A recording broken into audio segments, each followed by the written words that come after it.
Bonjour et bienvenue dans cette nouvelle vidéo. Aujourd'hui, je te propose 5 clés pour augmenter son estime de soi.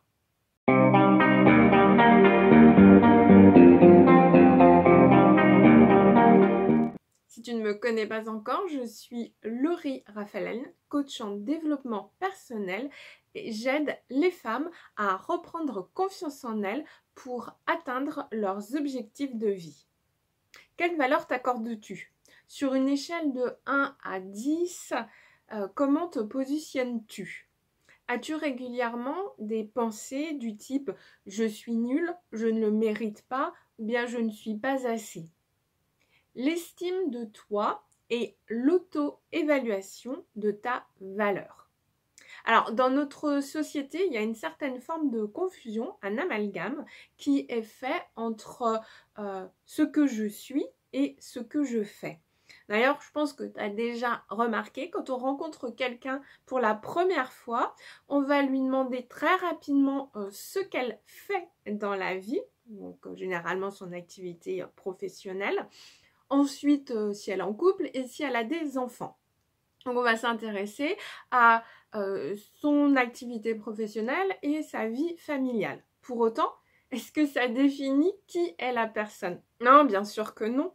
Pour autant, c'est tellement ancré dans notre société que lorsqu'on va se retrouver dans des situations comme en recherche d'emploi, en congé parental, mère au foyer, on va se sentir dévalorisé complètement puisque il y a cet accent qui est mis, vraiment cet axe sur ce que l'on fait qui est valorisé socialement. Je te mets au défi de te présenter sans parler de ta vie professionnelle ni de ta vie familiale. Pas évident, n'est-ce pas? Alors, la première clé, peut-être la plus importante, en tout cas à mes yeux, c'est s'aimer. Je ne vais pas m'épancher sur le sujet ici puisque j'y ai consacré une vidéo que tu peux aller visionner. En revanche, ce que j'ajouterais, que j'avais peut-être pas forcément dit, en tout cas de façon explicite dans la vidéo, c'est que concrètement, c'est le plus beau cadeau que tu puisses te faire. Apprendre à s'aimer, ça n'a absolument rien de cucul à praline, ni d'ésotérique. C'est la clé pour ton estime de toi, la confiance en toi, ton bien-être, ta contribution au monde et aussi c'est la base de ta liberté et de ton épanouissement. Donc ça, c'est la première clé et peut-être si tu dois en retenir qu'une, eh bien en tout cas commence par là et tu verras le reste va suivre. La deuxième clé, se respecter. Finalement, ça coule un peu de source par rapport à apprendre à s'aimer. Mais ça va dans le sens, en fait, là, c'est plus respecter. Alors, c'est assez vaste, hein, se respecter. Je peux voir, en fait, j'ai classé trois sous-domaines, en quelque sorte. Donc, respecter tes valeurs et tes désirs. Les attentes et les désirs des autres ne t'appartiennent pas. Et bien souvent, par peur de déplaire, de blesser, on va essayer de répondre à ces fameuses attentes. Mais si ça ne correspond pas à nos valeurs, si ça ne vibre pas en nous, ça va nous coûter beaucoup.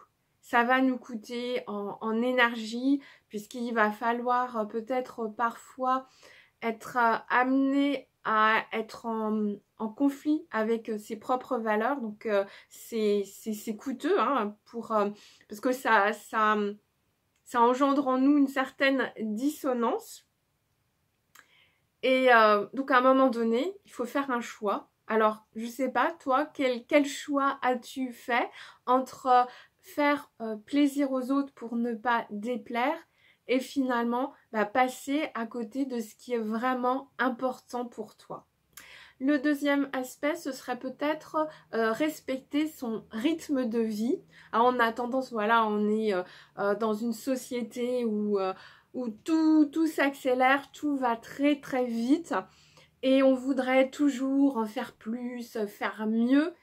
Et généralement, ce type de rythme de vie effréné va générer du stress, donc de façon différente selon chaque individu, puisqu'on ne va pas réagir de la même façon face à un même facteur de stress.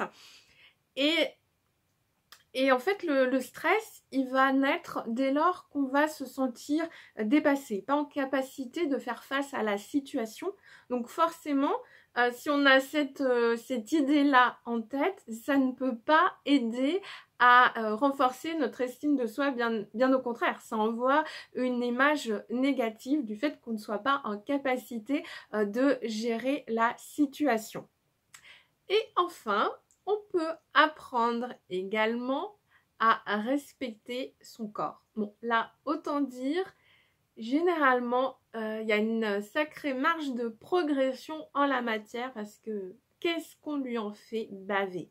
Et pourtant, ce corps, il nous permet de faire tant de choses. Ne serait-il pas le moment de le remercier?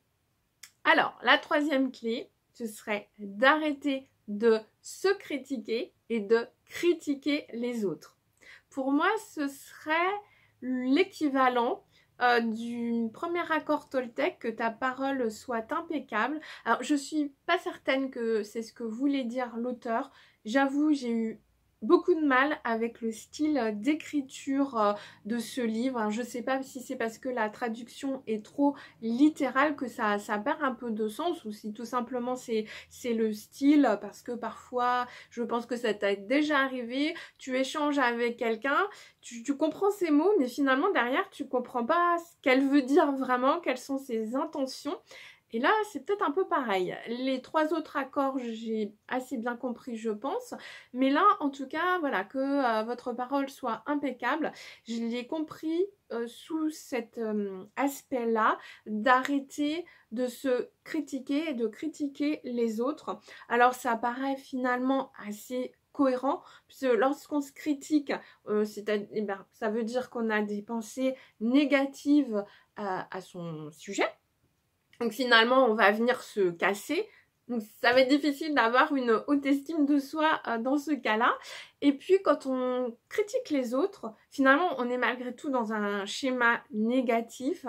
Et ça ne peut pas contribuer à une haute estime de soi-même. Se critiquer ou critiquer les autres, lorsque c'est pas dans une démarche de bienveillance, de progression, finalement, il n'y a rien de bon à en tirer.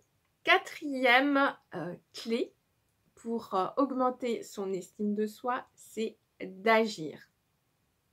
Est-ce qu'il t'est déjà arrivé de reporter à plus tard quelque chose qui était pourtant important à tes yeux? La procrastination peut s'expliquer par différentes raisons. Là, je vais en citer deux. La première, ça peut être que finalement, ce qui est important pour toi va être constamment relégué au second plan, va revenir systématiquement en bas de ta to-do list, puisqu'il y a toujours des choses urgentes que tu vas être amené à traiter en priorité. La procrastination peut aussi trouver son origine dans la peur de l'échec. Il est plus facile de dire qu'on n'a pas eu le temps de conduire ce projet et qu'on le remet à plus tard, à la retraite par exemple, quand on aura du temps, enfin, si on arrive à la retraite, que finalement de s'imaginer dire j'ai essayé mais ça n'a pas fonctionné, j'ai essayé mais ça a échoué. Alors en même temps, la seule façon de savoir si ça peut marcher ou pas, c'est quand même d'essayer. Et est-ce que c'est vraiment grave si ça échoue? Et est-ce que échouer est vraiment échouer? Parce que parfois, on s'attend à quelque chose et ça n'arrive pas, mais c'est parce que quelque chose d'autre de mieux finalement va se produire. Ce qu'on oublie de dire souvent, c'est que les personnes qui ont réussi ont connu beaucoup d'échecs. Si elles ont réussi, c'est qu'elles ont persévéré et qu'elles sont allées au-delà de l'échec. L'échec se situe juste derrière la réussite. C'est les pas de plus qui vont faire finalement toute la différence entre la personne qui s'arrête à l'échec, qui abandonne, et celle qui va poursuivre malgré tout parce que l'objectif lui tient tellement à cœur qu'elle est en capacité de surmonter les critiques, les obstacles. Elle est persuadée, convaincue de toute façon, c'est vraiment ce qui lui tient à cœur et elle sait que quoi qu'il arrive, quoi qu'il en coûte, elle ira jusqu'au bout. Donc, ce qui amène aussi à réfléchir, à se demander ce qui est vraiment important pour soi et si nos objectifs tiennent vraiment de ce qui compte pour nous ou bien si ce sont plutôt des envies qui sont liées à des attentes, comme on l'a vu un petit peu plus tôt. À ton avis, est-ce que tu éprouveras plus de fierté d'avoir essayé, même si ça n'aboutit pas comme tu l'aurais souhaité, que de t'abstenir? Cinquième clé, alors celle-ci va peut-être te paraître un petit peu farfelue de prime abord, mais tu vas voir qu'en y réfléchissant, en tout cas ça va certainement te questionner. Alors ce sera de t'entourer de choses qui ont de la valeur à tes yeux. Alors quand je parle de valeur, ce n'est pas tant en termes de prix, puisque, alors je vais parler notamment pour tout ce qui concerne l'habillement. Le prix n'est pas un indicateur de valeur, puisque, alors si le prix est bas, là tu peux être certaine qu'il n'y a aucune valeur qui a été mise dedans. Par contre, ce n'est pas parce que c'est cher que ça a de la valeur pour autant. Comment peut-on s'accorder de la valeur en étant entouré de choses qui ne valent rien? Alors, je te propose une petite expérience. Tu vas aller dans ton dressing, tu vas chercher des vêtements de fast fashion, tu les enfiles, voilà, en sachant que ce sont des vêtements de piètre qualité qui ont été produits dans des conditions de travail inhumaines, qui contribuent à un désastre écologique. Tu vois, tu as bien ça en tête. Et là, maintenant, tu te regardes dans le miroir avec tes vêtements et tu te dis « parce que je le vaux bien ». Et là, tu vas voir, ça va être quand même assez compliqué. Il va y avoir une certaine dissonance entre tes propos et ce que tu ressens. Donc, ce que je t'invite à faire, c'est de te poser la question, est-ce que la valeur du bien, que ce soit tes vêtements ou finalement tout ce que tu possèdes, tout ce que tu achètes, est-ce que la valeur de ce bien, de cette chose est alignée avec ta valeur? Est-ce qu'elle vient renforcer ta valeur ou au contraire, est-ce que ça vient finalement te tirer vers le bas? Si tu sens malgré tout que ça va être compliqué pour toi d'avancer seul puisque tu as déjà essayé et que ce n'a pas abouti, eh bien sache que je propose deux types d'accompagnement. Donc il y a l'auto-coaching pour booster ta confiance en toi et ton estime de toi. Donc c'est un programme d'auto-coaching, mais sachant qu'on a une séance de groupe ensemble. Et puis le deuxième, c'est un coaching en individuel, un programme de 6 semaines où là, je t'accompagne à devenir cette femme confiante et sûre d'elle à qui tout réussit. Je te mets les informations dans la barre de description. Si tu n'es pas encore abonné à la chaîne, eh bien c'est le moment de le faire. Et surtout, n'oublie pas d'activer la petite cloche pour recevoir les notifications des prochaines vidéos. Je te dis à très vite. Ciao!